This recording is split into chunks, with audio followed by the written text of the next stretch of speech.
자, 우리 다음 주부터 나갈 교재는 제가 이렇게 반장님한테 잘 알려줄 테니까 그것 좀 해주세요. 하고 오늘 안 오신 분들은 뭐 하고 PDF는 저녁에 드린다고 했죠. 그죠? 카페에도 그대로 통째로 올려드리니까 예, 뭐 필요하신 다운받기 편하신 분들은 그쪽에서 다운받으셔도 되고 우리 단톡방에도 올려드리겠습니다. 요즘에 이제 지방직 늦게 발표한 데도 좀 있어서 다 발표 끝나고 막 뭐 최종 발표 나고 해가지고서는 작년에 같이 공부했던 친구들이 요즘에 연락을 참 많이 해요. 그래서 공부 다시 시작하는데 어디에서부터 다시 시작을 해야 되냐. 근데 다시 시작하는 지점은요, 너무나 명확한 게 점수가 제일 안 나왔던 과목부터 시작하면 되는 거죠. 사실은. 그렇지 않습니까? 그래서 이제 저한테 연락하는 건 국어를 어느 정도 선부터 다시 정리해야 되냐라고 일을 하는데 저는 그냥 카페 올려드린 교재 쭉 풀고 틀린 것만 골라서 보라고 해요. 그러니까 국어 점수가 안정적으로 잘 나왔다면 굳이 뭐 처음부터 다, 물론 처음 하시는 분들이야 처음부터 차곡차곡 들어야겠지만 점수가 확보된 분들이라면 국어는 틀린 것만 좀 보시면 되고, 역시 뭐 일행직이든 뭐 교육행정직이든 뭐가 됐든지 간에 제일 어려운 건 전공 과목이죠. 그죠? 전공 과목들에 바짝 신경 써야 되고요. 국어는 웬만하면은 국어 때문에 발목 잡히지는 않습니다. 공부를 하긴 해야 되는데. 그죠? 그래서 잘하고 계시겠지만 12월이고 하니까 마무리되지 않은 전공 과목들이 있다면 거기에 바짝 신경 써가지고요. 좀 어금니 꽉 끼물고 하셨으면 좋겠어요. 그죠? 여러분들 삶이니까. 예, 어금니 꽉 끼물고 정말 제대로 시간 투자하시고. 아유, 이게 공부하는 게 쉽지가 않죠.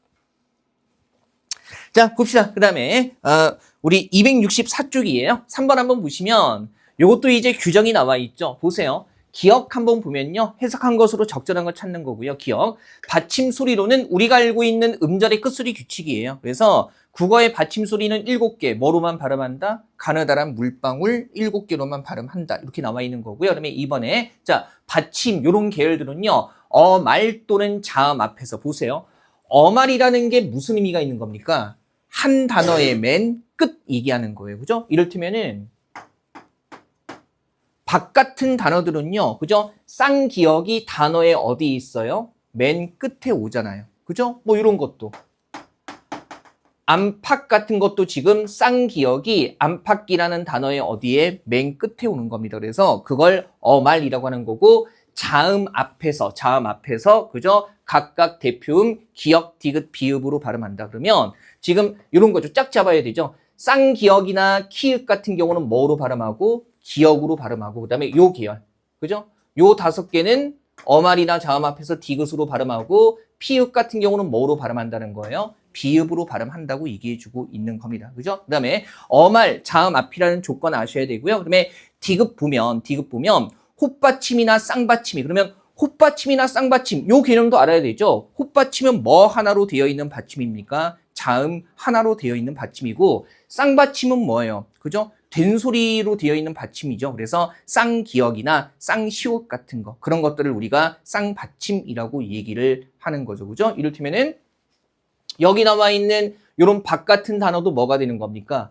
쌍받침이 되는 거죠. 된소리 받침. 이게 다르죠. 어말이나 자음인데 이거에서 빠져 있는 게 모음이잖아요. 그래서 모음으로 시작된 조사나 어미 전미사와 결합되는 경우에는 제음가대로라는 것은 그 음운의 소리 그대로 뒤음절 첫 소리로 옮겨 발음한다. 우리 이런 것들을 흔히 뭐 한다고 얘기를 해요? 연음한다고 얘기를 하죠. 그래서 방금 했던 단어로 보면 박 여기에 이가 붙으면 얘가 모음으로 시작하는 조사잖아요. 그러면 어떻게 제음가대로 옮겨서 요거 그대로 뒤로 옮겨서 첫 소리로 발음하면 어떻게 발음하라는 거예요?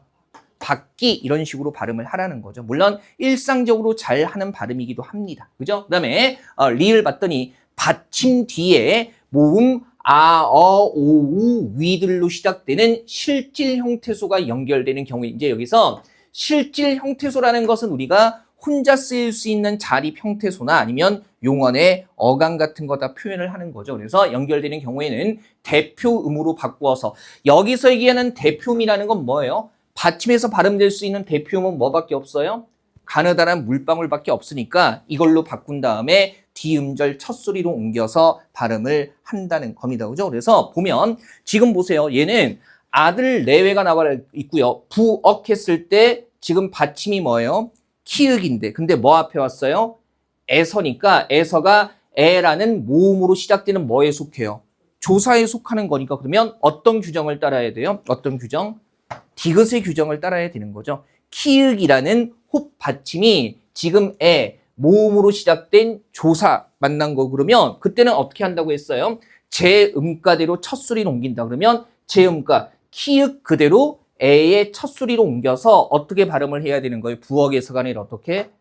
부엌에서 이렇게 발음해야 된다는 거죠. 그래서 우리가 습관적으로 부엌에서라고 틀린 발음을 그냥 많이 하다 보니까 그게 익숙할 뿐이지 사실은 표준 발음법에 맞는 발음은 아닙니다. 분명히 나와 있잖아요. 우리 왜 부엌에 받침 키읔을 대표음 기역으로 발음하려면 리을에서처럼 뭐 앞에 와야 돼요? 아, 어, 오, 우, 위로 시작하는 실질 형태소로 왔을 때는 키읔을 대표음 기역으로 발음을 하겠죠. 하지만 여기에서는 지금 모음으로 시작된 조사 앞에 왔고 분명히 제 음가 그 소리 그대로 디음절 첫 소리를 옮겨서 발음하라고 했으니까 여러분들이 흔히 부엌에서라고 발음하는 건 틀린 발음으로 그냥 소통을 해왔던 거고 정확한 발음은 아니었다는 겁니다. 이를테면 선생님 그러면 부엌 같은 애들의 받침 키읔을 대표음 기역으로 발음하는 경우가 있나요? 이런 식의 구성은 가능하죠.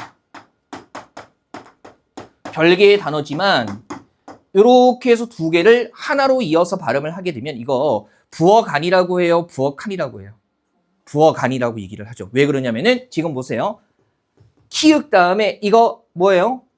아로 시작하는 무슨 형태소? 실질 형태소니까 그러면 얘를 일단 뭐로 발음하고요? 부엌해서 받침 키읔을 대표음 기역으로 발음하고 그 다음에 옮겨서 발음하게 되면 최종 발음은 뭐가 되는 겁니까? 그죠? 어머니는 부엌에서 찌개를 끓이고 계셨다. 그죠? 아버지는 부엌 안에서 물을 썰고 계셨다. 이런 식으로 표현할 수가 있는 거죠. 그래서 내 느낌적인 발음 말고요. 그죠? 느낌적인 발음 말고 정확하게 규정이 나와 있으니까 그 규정에 나와 있는 문법적인 용어를 이해한 상태에서 적용하시면 되겠습니다. 괜찮죠? 부엌에서. 우리 그래서 이런 식의 발음에서 많이 틀리는 게 특히 많이 틀리는 거잖아요. 물론 여기는 규정이 나와 있지 않지만 이 리을 기역 같은 것들을 겹받침이라고 얘기하거든요. 그래서 이제 이런 겹받침들은 끝 의문을 그대로 옮겨서 발음을 하게 돼요. 그래서 얘는 어떻게 발음해야 돼요? 닭이가 아니라 달기. 리을이 빠질 이유가 없죠. 그다음에 이건 뭡니까? 닭을 이렇게 발음을 하게 되는 겁니다. 그죠? 그래서 치킨 먹으러 가자라고 흔히 얘기를 하지만 아버지께서 통닭을 튀겨 오셨다라고 얘기를 해야지 아버지께서 통닭을 튀겨 오셨다라고 얘기하면 안 되는 겁니다. 그죠? 달기, 닭을 이런 식으로 표현하게 되는 거죠. 이런 건 너무나 잘 발음하지 않습니까? 얘도 뭐라고 발음해야 돼요? 그죠? 흙이가 아니라 흙이. 그죠? 흙이 부드럽다. 부드러운 흙을 밟고 자랐다. 이런 식으로 얘기를 하게 되는 겁니다. 여기서는 겹받침이 나와 있지는 않지만 이런 것들이 일상적인 발음과 규정이 좀 충돌 나는 듯한 느낌이 드는 거죠. 맞고 틀리고의 문제가 아니라 그래서 그런 것들인데 규정 정확하게 해석하시면 되고요. 자, 그다음에 4번. 1차 예시 문제에서 나왔던 역시 공공언어 바로 쓰기입니다. 이건 많이 풀어봤을 거예요. 자, 역시 조건들 쭉 나와 있고요. 적절하지 않은 거 찾는 거네요. 재밌죠? 예, 한 3분만 재밌는 모양이에요. 저기 쉬는 시간에 저 뒤에 좀 한번 모이죠? 대답 안 하신 분들. 자, 이걸 우리가 재미를, 내용이 재밌다기보다는 거기서 재미를 느껴야 되죠. 이런 거 하나씩 처리할수록 점수가 오를 수 있다라는 거기서 재미를 찾으면 되는 거죠. 문법이 뭐가 재밌겠습니까? 저도 고등학교 때까지는 전혀 재미없다가 문법이 재밌었던 건 대학원 때 재밌었던 것 같아요. 그러니까 암기하는 게 아니라 왜 그런지 연구하고 왜 그런지 이렇게 뭐 계속 이제 공부하고 그러다 보니까 나중에 가서야 재밌었지. 막 대학교 1학년 때 그 95년도에 그때 막 전공 필수라고 해서 막 그 이런 문법 배우고 그랬을 때 암만 국문까지만 이것까지 해야 돼? 그죠? 그리고 그때 또 최연배 선생님의 우리말본이라는 책이 있어요. 그러니까 우리나라 그 국어 문법서의 어떤 기본이 되는 책인데 책이 말투가 완전히 달라요. 이것은 이렇기 때문에 이러느니라. 말투가 그렇게 진짜로 책이 이름시라 하느니라 그 저기 순 우리말을 쓰자는 그 선생님이셨기 때문에 우리 명사라고 하잖아요. 명사. 근데 얘를 명사라고 부르지 않고 책에 이름시라고 되어 있습니다. 그래서 이제 이게 그 학교의 전통이기도 한데 이름시 그래서 뭐 사람이나 사물의 이름을 나타내는 것들은 이름시라 하느니라. 말투가 이렇게 돼 있어. 그래서 그 책 두꺼운 벽돌책 보고 있는데 와 막 너무 힘든 거예요. 힘든데 나중에 이제 졸업하고 대학원 가고 나니까 그때 좀 재밌더라고요. 연구하니까. 그러니까 뭐 여러분들이 이걸 공부하면서 재미를 느끼리라고 생각하는 건 좀 그 무리기는 하죠. 근데 어쩌겠습니까? 시험에 나오는데. 자, 봅시다. 보시면요. 중복되는 표현 삼갈 것, 의미가 겹치는 거. 그 다음에 또 나오네요. 대등한 것끼리 접속할 때는 구조가 같은 표현을 사용할 것 해가지고요. 앞뒤 대등한 것으로 이어져 있을 때 앞뒤 문장의 조사나 어미가 유사하게 대응이 돼야 돼요. 그 다음에 주어와 서술어의 호응 그리고 필요한 문장 성분이 생략되지 않도록 할 것. 우리 흔히 얘기할 때 주어, 서술어, 목적어, 보어 같은 주성분은 생략되면 안 되고요. 경우에 따라서 위치, 장소, 대상이 되는 말도 꼭 필요한 경우들이 있어요. 그래서 그런 것들 빠지면 안 된다는 거죠. 자, 볼게요. 그러면 순서대로 가는 겁니다. 기억에 안내, 알림. 이거 너무 쉽지 않아요? 안내나 알림이나 둘 다 마찬가지죠. 이게 공문서에 이 표현이 진짜 많이 나옵니다. 안내와 알림이라고 해서 이 공문서에 공고 같은 거 붙는 거 보면 안내, 알림이 중복되는 표현인데 정말 자주 나오거든요. 그래서 이거 당연히 같은 뜻이니까 안내 하나만 써주는 게 맞고요. 그 다음에 니은 쪽에 걸리는 게 대등한 것끼리 접속할 때 구조가 같은 표현을 사용할 것. 자, 대등하다라는 건 우리가 앞에서 이미 봤지만 and나 며나 아니면 와나 과 이렇게 이어지는 거죠. 지금 보니까 이렇게 이어지고 있어요. 확립과. 그러면 앞뒤를 한번 비교해보죠. 앞에는 어떻게 나와 있어요? 앞에는 뭐뭐신 무엇의 확립 이렇게 나와 있죠. 그죠? 그 다음에 여기는 일상적인 국어 생활을 뭡니까? 뭐뭐 하다라고 나와 있네요. 구조가 대응이 돼요, 안 돼요? 안 되죠. 조사와 어미 보면 돼요. 그래서 앞에는 무엇인 무엇의 명사로 끝나버리고 여기는 무엇인 무엇을 뭐뭐 하다로 끝나고 있으니까 구조 대응이 안 돼요. 그래서 어떻게 써야 돼요? 표준적인 언어 생활을 확립하고 앞에 잘 바꿨는데 근데 바꿨더니 뭐뭐신 뭐뭇을 뭐뭐하다. 그럼 뒤도 어떻게 가야 돼요? 뭐뭐신 뭐뭇을로 가야 되는데 뒤를 또 쓸데없이 뭐로 바꿨어요? 의로 바꿨으니까 이건 잘못된 거죠. 그죠? 정확하게 바꾼다면 이런 거예요.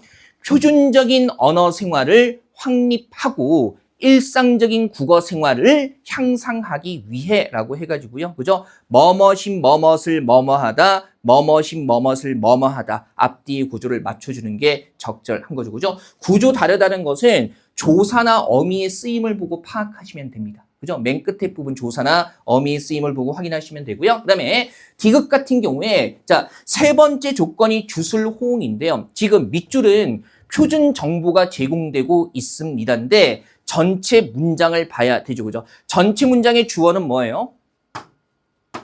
본언은이죠. 그러면 본언은 표준 정보가 제공되고 있습니다가 아니고요. 본언이 표준 정보를 제공하고 있습니다. 이렇게 가야겠죠. 고친경으로 나와 있기 때문에 나란히 대조해 보면 금방 드러날 거고요. 그 다음에 리을 같은 경우는요. 네 번째 조건, 필요한 문장 성분이 생략되지 않도록 하는 건데 보세요. 리을 쪽에 일반 국민도 알기 쉬운 표현으로 개선해서 우리 보통 개선하다라는 용어는요. 앞에 뭐가 필요해요?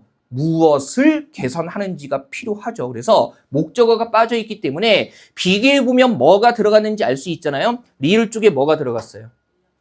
의약품 용어를 이라는 목적어가 들어갔거든요. 그래서 이게 빠져 있어서 의미 전달이 불명확하기 때문에 이거 넣어서 의약품 용어를 일반 국민도 알기 쉬운 표현으로 개선하여 이렇게 쓰는 게 적절한 표현이 되는 거죠. 연습 꾸준히 해야 되는 부분이고요. 굉장히 다양하게 나올 수 있습니다. 자, 그 다음에 5번 한번 보시면요. 자, 이거 수능 국어 문제 아니라 공무원 문제예요, 지금. 그죠? 이거 옛날 생각하시면서 수능 문제 하고 있나 그런 생각, 공무원 문제라고요, 공무원 문제. 어쨌든 출제기조 전환되고 나서 이런 식으로 두세 개씩 넣으니까 공부하셔야 됩니다. 귀찮아하지 마시고. 살면서 쓸모 있냐를 따지자면 우리 세상에 배울 게 아무것도 없잖아요. 그죠? 제가 요즘에 12월 마무리하면서 총균쇠라는 책을 다시 보고 있거든요. 예, 그 재밌어가지고 나름 재미가 있는 부분 다시 보고 있는데 사실 그 책 읽어서 제 일상에 도움될 건 아무것도 없어요. 그죠? 어떤 뭐 지적인 것을 쌓아 나간다, 교양을 쌓는다 정도의 느낌이고 가르칠 때 배경 지식이 되는 내용들이 좀 있을 뿐인데 뭐 이것도 실질적인 쓰임보다는요. 일단 현실적으로 시험에 필요하니까. 자, 적절하지 않은 것 얘기하고 있고요.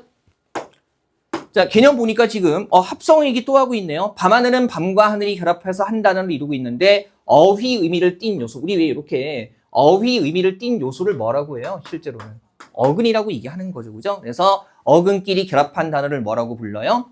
합성어라고 부르고요. 그 다음에 합성어는 여러 방식으로 나누는데 합성어도 명사도 있고 형용사도 있고 부사도 있다 해가지고요. 그죠? 어근끼리 결합했을 때 만들어지는 단어의 품사가 다양하다라는 얘기를 해주고 있는 거예요. 그 다음에 합성의 절차가 국어의 정상적인 단어 배열법을 따르는지 여부에 따라서 통사적인 합성어와 비통사적 합성어로 나누기도 하고 그 다음에 뭐예요? 구성 요소 간의 의미 관계에 따라서 대등 합성어와 종속 합성어로 나누기도 한다. 자, 지금 보세요. 물론 두 번째 문단에 예가 나와 있기는 하지만 이런 것들은 개념적으로 복잡하게 정리하는 게 아니거든요. 그래서 기본적인 개념 정리가 되어 있다면 이거는 굉장히 빠르고 정확하게 풀 수 있다는 얘기죠. 보세요.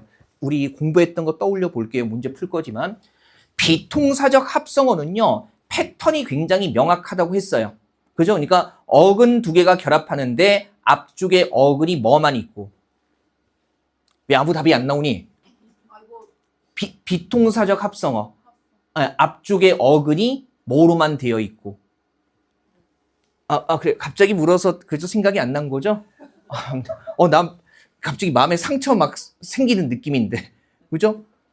딱 두 가지 패턴밖에 없잖아요. 그죠? 앞쪽에 어근이 뭐?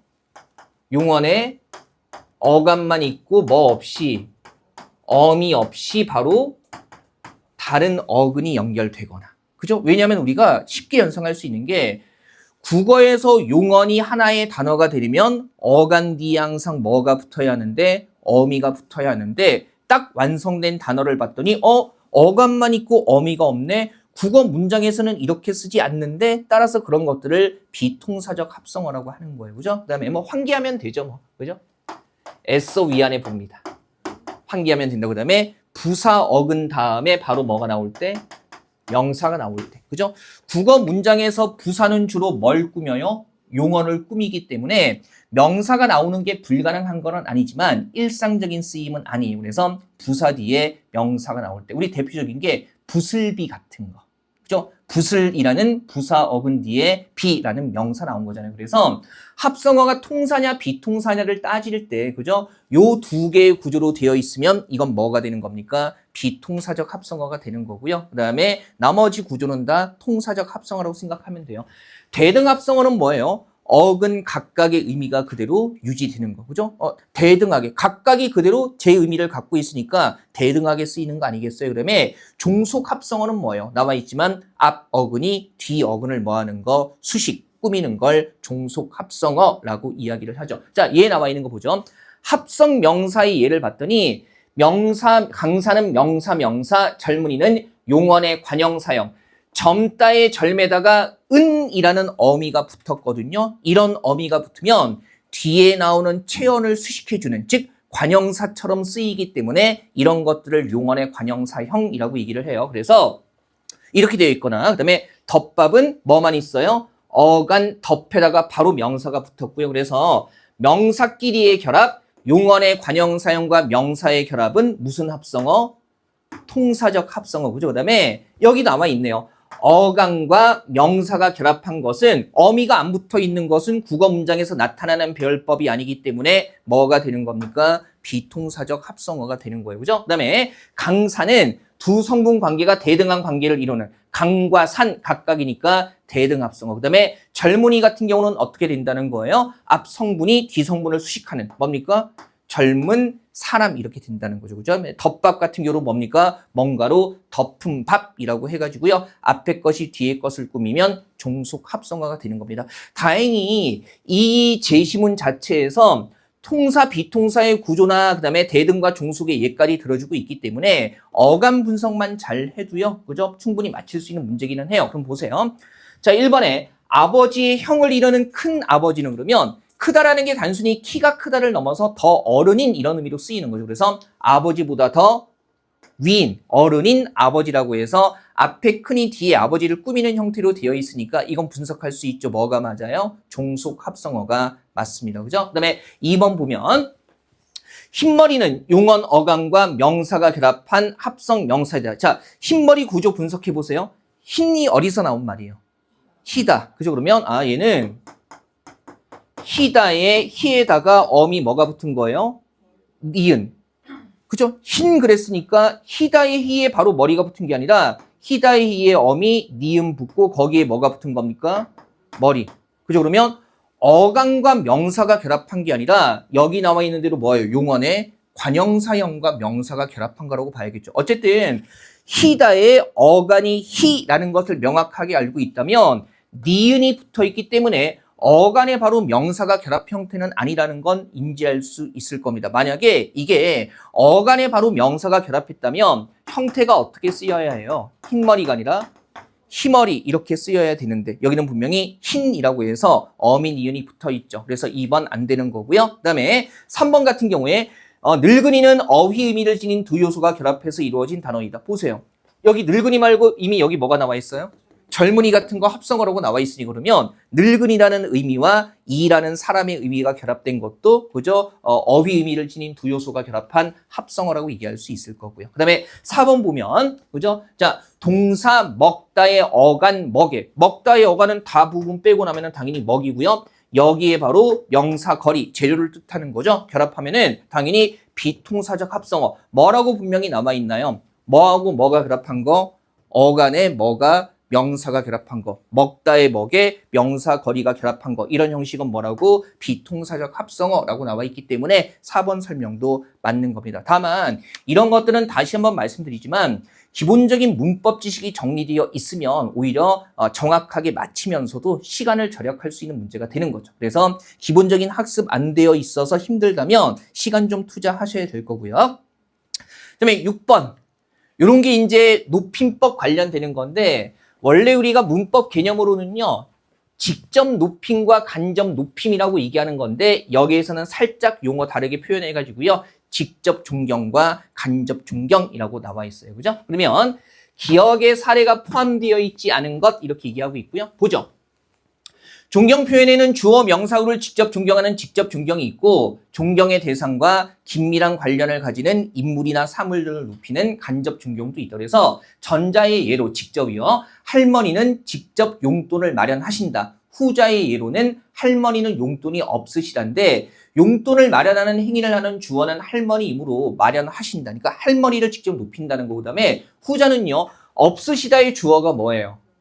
용돈인데 그죠? 근데 용돈 자체가 높임의 대상이 되지는 않아요. 그죠? 되지는 않는데 할머니의 용돈, 즉 할머니와 긴밀한 관계를 가지고 있어서 없다가 아니라 없으시다. 그러면 여기서 밑줄 친 기억의 간접 존경이라는 것은 사람을 직접 높이는 것이 아니라 높임의 대상이 되는 사람과 관련된 것을 높이는 게 간접 존경이 된다는 얘기겠네요. 그죠? 그러면 높임 표현 먼저 찾아야겠네. 자, 1번에 고모는 자식이 5이나 있으시다. 그러면 있으시다의 주어는 뭡니까?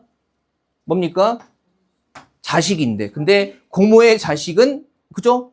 직접적인 높임의 대상이 아니죠. 근데 누구의 자식이기 때문에 고모의 자식이기 때문에 그죠? 있다가 아니라 있으시다. 그래서 고모라는 주어 자체를 높이는 것이 아니라 자식, 고모와 관련된 자식을 높임으로써 고모를 높여주고 있기 때문에 간접 존경이고 그다음에 2번도 자, 높임 표현. 아프셔서의 주어가 뭐예요? 다리죠. 그러면 원래는 다리 자체는 높임의 대상이 아닌데 누구의 다리이기 때문에 할머니의 다리이기 때문에 아프셔서라고 표현을 하는 거예요. 이런 것이 간접 존경이 되는 거고요. 물론 요거는 다니신다가 주어는 뭡니까? 할머니. 얘는 사람을 직접 높인 거니까 이건 뭐예요? 직접 존경이죠. 하지만 다리가 아프셔서의 간접 존경이 나타나기 때문에 2번도 이 사례를 보여주는 겁니다. 그 다음에 3번 보면 언니는 아버지가 너무 건강을 염려하신다. 보세요. 염려하신다의 주어가 뭐예요?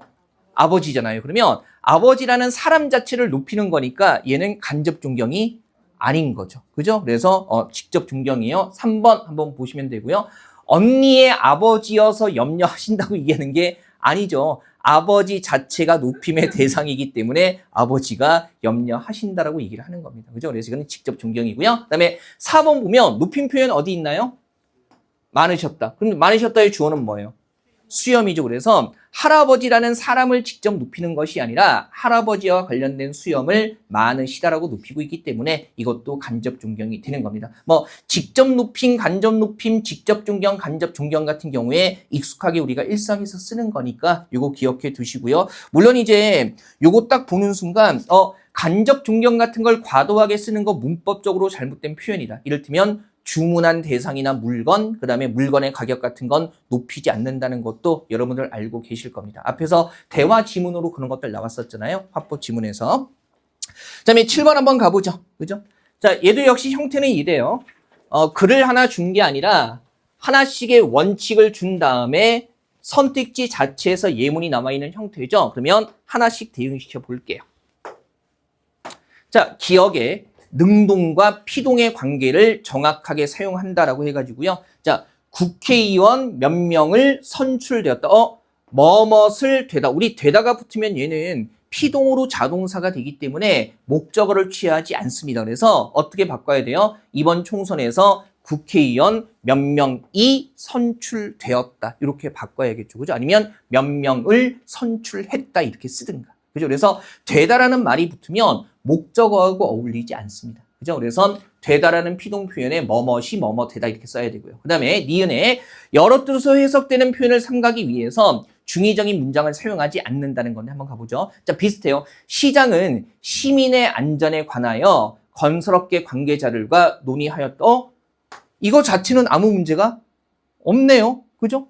시장은 시민의 안전에 관해서 건설업계 관계자들과 논의하였다. 고칠 필요가 없는데 니은에 따라 보세요. 시장은 건설업계 관계자들과 시민의 안전에 관하여 논의하였다. 앞에서 이미 본 거죠. 어떤 의미로 해석이 돼요? 시장이 건설업계 관계자들과 함께 시민의 안전에 관해서 논의한 건지 아니면 시장이 건설업계 관계자들 그리고 시민의 안전에 관해서 논의를 한 건지 두 가지로 해석이 돼버리죠. 그래서 두 번째 니은에 따라서 붙인 건 오히려 여기에서 이렇게 가야 되는 거죠. 그죠? 여기에서 이렇게 가야 되는 거고 이런 패턴도 자주 나오고요. 그다음에 D급 보니까 수식어와 피수식어의 관계를 분명하게 표현함. 이것도 보세요. 지금 사실은 여기 첫 번째, 두 번째, 세 번째 예문이 2019년 국립국어원에 나왔던 공공언어 바로 쓰기에서 앞쪽에서 용례로 보여주고 있는 그 예문들입니다. 그죠? 그 예문들이에요. 그래서 그대로 물론 예시 문제기는 하지만 보세요. 이것도 똑같아요. 5kg 정도의 금 보관함 전혀 바꾸지 않고 3kg, 10kg로 바꾸지도 않고 5도 그대로 쓰고 있는 그런 예문입니다. 자, 그럼 보면 5kg 정도의 금 보관함이라고 했을 때 여기서 문제가 되는 거죠.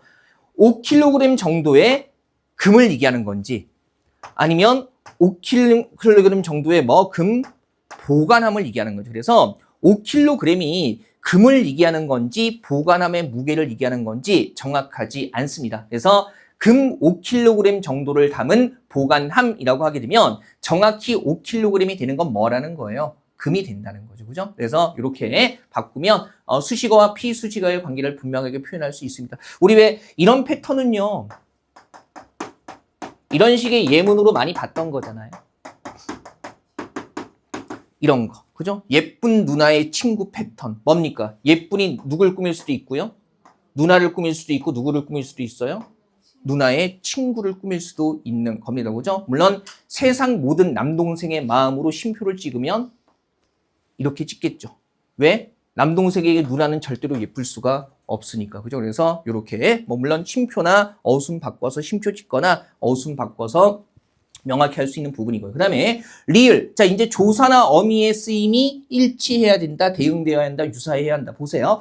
음식물의 신선도 유지와 부패를 방지해야 한다라고 나와 있는데 지금 와로 앞뒤가 대등하게 묶여 있는데 지금 앞을 봤더니 무엇의 신선도 유지라고 해서 명사로 끝나고 있고요. 그 다음에 뒤를 봤더니 부패를 방지하다. 뒤의 구조는 어떻게 돼요? 뭐뭇을 뭐뭐하다의 구조로 되어 있기 때문에 대등하게 바꾼다면 음식물의 신선도를 유지하고 그죠? 뭐뭇의 뭐뭐를 유지하고 그다음에 뭘 방지해야 된다? 부패를 방지해야 한다. 신선도를 유지하다. 부패를 방지하다 이렇게 해가지고요. 앞뒤 문장의 구조가 대응이 되는 겁니다. 그죠? 4번처럼 바꾸는 게 적절하겠죠. 자, 그다음에 8번 한번 가볼게요. 8번.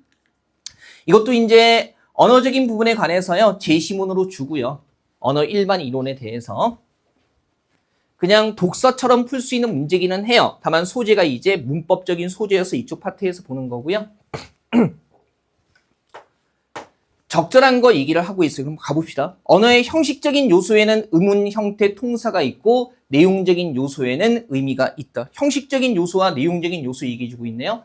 형식적인 요소에는 의문 형태 통사, 내용적인 요소에는 의미가 있다라고 얘기를 하고 있고요. 그죠? 그다음에 의문 형태 통사 그리고 의미 요소를 중심으로 성격, 조직, 기능을 탐구하는 학문 분야를 각각 의문론, 문법론. 근데 보니까 의문론 나와 있고 문법론에 뭐가 들어가 있어요? 형태와 통사가 들어가 있으니까 그러면 의문론이나 문법론은 다 형식적인 요소를 연구하는 거고요. 그다음에 나머지를 뭡니까? 의미론이라고 한다. 의미론은 뭐였어요? 내용적인 요소가 되는 거죠. 그다음에 자, 이처럼 언어학은 말소리 탐구, 문법 탐구, 의미 탐구로 나눌 수 있는데 이때 각각에 해당하는 의문론, 문법론, 의미론은 서로 관련되는 그러면 말소리를 탐구하는 의문론이나 문법을 탐구하는 문법론은 형식적인 요소에 들어가고 그죠? 그다음에 의미를 탐구하는 의미론이라는 것은 내용적인 요소에 들어가고 이런 것들 대응이 될 거고요. 이를 발화의 전달 과정에서 살펴보면 발화는 겉으로 표현된 말이나 문장 얘기하는 거예요. 그래서 화자의 측면에서 말하는 사람의 측면에서 발신할 때는 의미론, 문법론, 의문론의 방향으로 그다음에 청자 측면에서는 반대로 간다라는 얘기가 나와 있고요. 의사소통의 과정상 발신자에서는 의미론에 그러면 발신자 같은 경우는 뭡니까? 내용적인 요소. 그죠? 그다음에 수신자의 측면에서는 의문론에 그러면 수신자의 측면에서는 형식적인 요소에 초점이 놓인다. 그래서 의사소통은 화자의 생각, 느낌, 주장 등을 청자와 주고받는 행위이므로 언어 표현의 내용에 해당하는 의미는 이 과정에서 중심적인 요소가 된다는 정보 나와 있습니다. 한번 볼게요. 1번에. 이게 글은 되게 복잡하게 보이는데 답은 너무 쉬운 게 언어의 형식적인 요소가 내용적 요소보다 다양하다. 형식적인 요소에 뭐 있어요? 의문, 형태, 통사. 내용적인 요소에 뭐밖에 없어요? 의미밖에 없으니까 그러면 형식적인 요소가 더 다양한 거 맞습니다. 그래서 1번은 딱 골라낼 수 있을 거고요. 2, 3, 4번 확인해 보죠. 언어의 형태 탐구는 의미 탐구와 관련되지 않는다? 아니죠. 지금 보니까 이 문단 쪽에 의문, 문법, 의미론은 서로 뭐 된다? 관련된다. 그리고 문법론 속에 뭐가 들어가 있어요? 형태가 있기 때문에 그러면 의문과 형태, 의미는 다 관련이 되는 겁니다. 그죠? 문법론에 형태론이나 통사론이 포괄되어 있다는 거 놓치면 안 되는 거죠. 그죠? 형태가 관련된다고 직접 나와 있지는 않지만 문법과 의미가 관련되고 문법 속에 형태가 있기 때문에 결과적으로 형태와 의미가 관련된다라고 얘기할 수 있을 거고요. 자, 그다음에 3번 보시면 의사소통의 첫 단계는 언어의 형식을 소리로 전환하는 것이다. 첫 단계는 먼저 말하는 사람이 메시지를 내는 건데 지금 의사소통의 첫 단계는 그러면 뭡니까? 발화자가 처음엔 뭐 해요? 의미론에서 출발한다 그랬으니까 소리로 전환하는 거. 의문은 마지막 단계가 되는 거겠죠. 그죠? 그 다음에 4번에 언어를 발신하고 수신하는 과정에서 통사로는 활용되지 않는다라는 거. 아니 발신할 때는 의미, 문법, 의문, 수신할 때는 의문, 문법, 의미 그리고 문법 속에 뭐가 들어가 있어요? 통사론이 들어가 있으니까 그러면 활용이 되는 거죠. 활용되지 않는다가 아니라. 그죠? 어쨌든 순서만 다를 뿐이고 문법론 활용되고 문법론에 통사론 들어가 있기 때문에 이거 괜찮을 겁니다. 한번 보시고요. 자, 졸음을 좀 쫓죠. 그죠? 제가 우리가 이제 12월이고 해서 제 마음이 약간 급해지는 측면이 있어요. 그래서 조금 빡빡하게 보고 있는데 정신을 좀 차리시고. 그죠? 이거 나중에 따로 보고 정리할 생각하시면 안 돼요.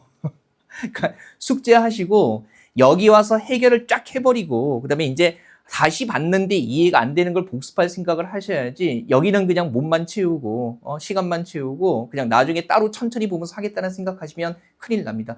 여기서 밀리면 실제 현장에서 시간은 더 소요될 수밖에 없습니다. 그래서 바짝 집중해서요. 지금 이제 같이 빠르게 설명할 때 이 정도 속도도 공부하신 분들한테는 굉장히 느린 축에 속하거든요. 그래서 이 자리에서 바로 해결하고 모자란 것만 조금 더 보완하시는 형태로 가야 돼요. 자, 그다음에 9번 한번 가보죠. 조금 더 보겠습니다. 우리 끌까요? 끕시다. 예, 고맙습니다. 이게 스토리가 없다 보니까 내용도 내용이고 이 온풍기 때문에 머리가 뜨거워져서 그런 것도 있는 것 같아요. 월요일이어서? 그렇지. 맞아. 여러분들 토일에 학습량이 많아가지고 그죠. 수업은 없는데 학습을 많이 하다 보니까 월요일이 좀 피곤하죠. 그러니까 일요일 저녁에는 그래서 2시에 주무시지 말고요. 늦어도 11시엔 주무세요. 아침에 수업이 있는데. 그죠? 왜 자꾸 열심히 하는 거 좋은데 토일 합쳐서 순공시간 48시간 만들겠다고 왜 잠을 줄이냐고요, 주말에. 토일에 순공시간이 48시간이면 안 자는 거죠. 그죠? 그래서 그거 채우겠다고 무리하지 마시고, 그죠? 일요일에는 좀 일찍 주무십시오. 주변에서도 좀 많이 도와주고 해야 되는데, 공부할 때는. 일요일에 또 뭔가 일이 생기고 그렇죠. 개인적인 사정이 생기고. 편안하게 공부할 수 있게. 제가 얘기했잖아요. 재작년 합격생 중에 아이 2명 키우시는 어머니. 그러니까 저보다는 어려요. 어린 것 같아요. 어린데, 애들 좀 적당히 크고 나서 수강 후기에도 나와 있어요. 합격 수기에. 그래서 이제 애들 뭐 유치원 보내고 학교 보내고 그때 집안 정리하고 잠깐. 그다음에 뭐 8시 무렵에 밥 먹이고 뭐 설거지하고 뭐 제 느낌에는 설거지는 남편이 하지 않았을까 싶기는 해요.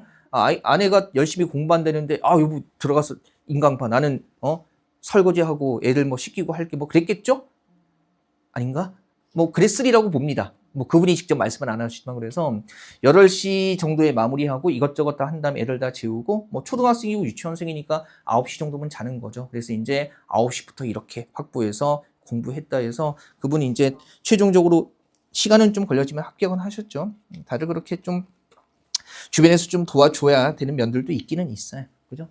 온전히 혼자 공부에만 집중할 수 있는 환경은 거의 없다고 봐야 됩니다. 그래서 그 환경과 이렇게 좀 잘 조절하고 이렇게 때로는 맞서면서 공부하셔야 되는 거죠. 그죠? 예를 들면 일요일에 어머니께서 뭐 한다 그러는데 아들, 딸 입장으로서 나 공부해야 되니까 나한테 시키지 마 이러기 힘들잖아요. 막 살자는 거죠, 그러면. 그죠? 근데 이제 다만 우리가 해야 되는 건 뭐 어쩔 수 없이 도와드리고 챙겨드리고 다만 내 몸 피곤하지만 빨리빨리 하고 조금 더 공부할 때 집중해서 같은 시간 들이다를 집중해서 내가 공부해야 되는 그 약속된 양을 그냥 처리하는 수밖에는 없는 거죠. 뭐 인간관계를 완전히 단절할 수도 없을 거고. 자, 9번, 10번 쭉 가보죠. 다음 참고할 때 단어의 종류가 같은 것끼리. 이미 우리가 앞에서 봤던 거네요. 뭐 나와 있어요? 직접 구성 요소. 딱 몇 개로 쪼갰을 때 크게 2가지로 쪼갰을 때, 그죠? 그러면서 직접 구성 요소가 그대로네요. 어근과 어근이면 합성어, 그 다음에 직접 구성 요소 둘로 나눴는데 하나가 접사면 뭐가 되는 거예요? 파생어가 되는 거죠. 그러면 우리 왜 직접 구성 요소 쪼개는 건 어렵지 않거든요. 1번은 어떻게 쪼개요? 지우다의 지우와 개. 우리 지우다의 지우 같은 용언의 어감 같은 경우는요. 당연히 어감만으로 단어가 되지는 않지만 얘도 실질적인 의미를 가지고 있는 어근이에요. 그죠? 그 다음에 얘는 어떻게 나누죠? 새와 파랗다 그러면 개는 어근이에요? 접사예요? 접사죠. 우리 어근과 접사를 구분할 때 접사는 혼자서 단어로 쓰이지도 못할 뿐더러 그 혼자서 구체적인 대상을 지칭하지 못합니다. 그죠? 우리 개 같은 게 접사로 붙었을 때 어떤 도구의 의미를 더하기는 하는데 개 혼자만 쓰였을 때는 여러 도구 중에 정확히 무슨 도구인지 알 수가 없잖아요. 그러면 이런 것들은 뭐가 되는 거예요? 접사가 되는 거죠. 그죠? 접사. 그 다음에 세파라타의 새 같은 것도 뭐가 돼요? 접사입니다. 그죠? 왜냐하면 세파라타의 새가 색깔을 강조해 주는 거기는 한데 새 하나만 써가지고서는요. 강조의 의미가 있기는 있는데 정확히 어떤 색깔을 강조하는지 알 수 없거든요. 따라서 접사예요. 그죠? 그러면 1번 같은 경우는 접미사, 뒤에 붙은 접미사 접두사기는 하지만 둘 다 뭐가 되는 겁니까? 그래서 둘로 나눴을 때 하나가 접사기 때문에 둘 다 뭐가 되는 거예요? 파생어가 되는 겁니다. 답은 나오고요. 그 다음에 2번 해보죠. 뭐와 뭐로 나눕니까? 예, 조각과 배 이렇게 나누죠. 그죠? 그러면 얘도 어근이니까 조각배는 뭐예요? 합성어. 그 다음에 드높이다는 뭐가 되는 거예요? 드높다의 접미사 이가 붙은 겁니다. 그죠? 그러면 크게 둘로 나누었을 때 접사 하나가 있으니까 얘는 뭐가 되는 거예요? 파생어가 되는 거고요. 물론 선택지번의 드높이다 같은 경우에 선생님 높이다라는 말에 드라는 접두사가 결합한 것으로 파악하면 안 되나요? 그렇게 파악할 수도 있어요. 하지만 그렇게 파악하더라도 파생어라는 건 변함이 없습니다. 그죠? 그래서 가볍게 보시고요. 접두사가 먼저 붙느냐, 접미사가 먼저 붙느냐는 고민할 범주가 아니에요. 드높이다는 어떻게 분석을 하더라도요. 직접 구성 요소 중에 하나가 접사가 될 수밖에 없다는 것. 즉 파생어라는 사실은 달라지지 않는다는 거. 그거 생각하시면 되고요. 그 다음에 3번은 어떻게 나누나요? 짓과 밥다. 그죠? 그러면 짓 같은 경우도 역시 접사니까 파생어. 얘는 어떻게 나눕니까? 저녁과 노을. 그죠? 어근이니까 뭐가 돼요? 합성어 되는 거고요. 괜찮죠? 그죠? 그 다음에 풋사과 같은 경우는 어떻게 나눕니까? 풋과 사과. 풋은 어근이에요? 접사예요? 접사죠. 그래서 파생어. 그죠? 덜 익은 무언가를 가리키기는 하는데 풋 자체만으로는 구체적인 대상을 알 수가 없습니다. 그죠? 그 다음에 돌아가다는 뭐예요? 돌다와 가다. 그죠? 그러면 얘도 어근, 얘도 뭡니까? 어근이니까 뭐가 되는 거예요? 합성어가 되는 거죠. 그죠? 그래서 이거 직접 구성 요소 분석하는 거 어려운 개념 아니니까 다시 한번 확인해 두시고요. 그 다음에 10번은요. 수정 방향을 물어보는 것도 아니고 필요성만 물어보는 거예요. 이 문제 되게 황당하지 않았어요? 그러니까 고친 내용이 적절한 게 아니라 고쳐야 되는 게 있느냐라고 얘기를 하고 있는 건데 다만 우리 시험에서 계속 나오는 그 요소를 다루고 있기 때문에 자 기역, 니은, 리을은 고칠 이유 없고요. 그죠? 디귿 한번 보면 보세요. 과. 그러면 와, 과, 고, 며로 이어진 문장은 앞뒤 문장의 구조가 어떻게 돼요? 대등해야 돼요. 그죠? 문장 구조가 유사해야 되는데 앞에 봤더니 국가 정책 수립해서 명사, 명사, 명사 이렇게 나와 있고요. 그 다음에 D는 어예요? 국제 협약을 뭐하다? 체결하다 그랬으니까 앞뒤 문장 구조가 뭐 되지 않습니까? 대응되지 않습니다. 대등한 구조를 보여주는 표현을 사용하고 있잖아요. 그래서 고칠 필요성이라는 면에서만 본다면 몇 번이 되면 되는 거예요? 3번이 되면 되는 겁니다. 자, 고쳐보죠. 어떻게 고쳐야겠어요? 그러면 국가 정책을 수립하고 그 다음에 국제협약을 체결하기 위해 라고 해가지고요. 뭐뭇을 뭐뭐하다, 뭐뭇을 뭐뭐하다라는 구조 그대로 딱 떨어지면 되겠죠. 자, 11번하고 12번까지만 보고요. 우리 여러분들 식사 하시러 보내드리겠습니다. 그죠? 예, 보죠. 11번 한번 보시면 자, 가장 올바른 문장은 자, 물론 요즘에 이런 형태로 나오지는 않는데 우리가 보게 되는 공공언어 바로 쓰기에 계속 등장하는 유사한 사례들을 확인할 수 있기 때문에 공무원 문제에서 보는 겁니다. 올바른 거. 그는 생명을 무릅쓰고 아이를 구했다. 우리 왜 무릅쓰다라는 말 자체가 어떤 의미로 쓰여요? 힘들고 어려운 일을 참고 견디다. 그래서 생명을 무릅쓰고가 아니라 뭡니까? 위험을 무릅쓰고 이렇게 써야겠죠. 그죠? 한번 보시고. 그 다음에 2번에 아버지 무슨 고민이 계신가요? 조심해야 되는 건 높임법에서 계시다라는 표현은요. 사람을 직접 높일 때만 쓰는 거예요. 그러면 고민은 사람이 아니기 때문에 고민이 계신가요가 아니라 간접 존경 사용해서 뭐 고민이 있으신가요? 이렇게 쓰는 게 적절하겠죠. 그죠? 얘는 위험을 무릅쓰고 얘는 있으신가요? 네, 3번에 내가 가리키는 곳은 서울역으로 보여진다. 대표적인 뭡니까 이거? 이중피동이죠. 그래서 서울역으로 뭐한다? 보인다라고 해야 될 겁니다. 이 공무원 시험에 자주 나오는 이중피동이 있는데요. 보여지다 포함해가지고요. 믿겨지다. 예, 쓰여지다. 그 다음에 문이 열려지다. 기억이 잊혀지다 같은 거 이런 5개가요. 공무원 시험에 이중피동으로 상당히 잘 나옵니다. 공공언어 바로 쓰기에서도 보여진다나 쓰여지다 같은 표현들 잘 나오고요. 그래서 국립국어원에서 이런 것들은 정확히 고쳐야 한다. 이게 왜 틀린 거죠?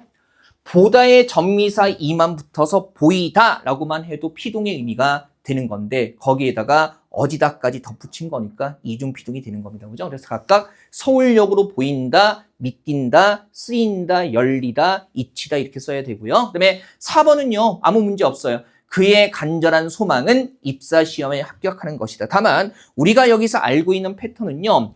주어부가 관형형 명사로 되어 있을 때 서술부도 합격하는 관형형 겉 명사로 되어야만 문장이 적절하게 호응이 된다는 겁니다. 그죠? 한번 보시고요. 12번은요. 작년 지방직 7급에 나왔던 건데 지방직 7급은 아직까지 예전 공무원 국어시험의 형태를 그대로 유지하고 있습니다. 다만 이제 이게 제시문형 문법 문제이기 때문에 그죠? 요거는 같이 보는 거고요. 자 보세요. 크게 세 가지 나와 있거든요. 뭐뭐뭐 나와 있어요. 감탄사에 대해서 감정, 의지, 감투 이렇게 나와 있는데 보죠.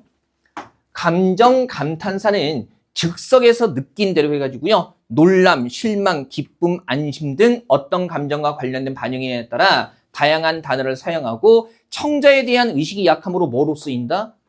혼잣말로 많이 쓰인다 그러면 이 내용 담고 있는 게 뭐가 되는 겁니까? 그죠? 기억의 아이고, 그죠?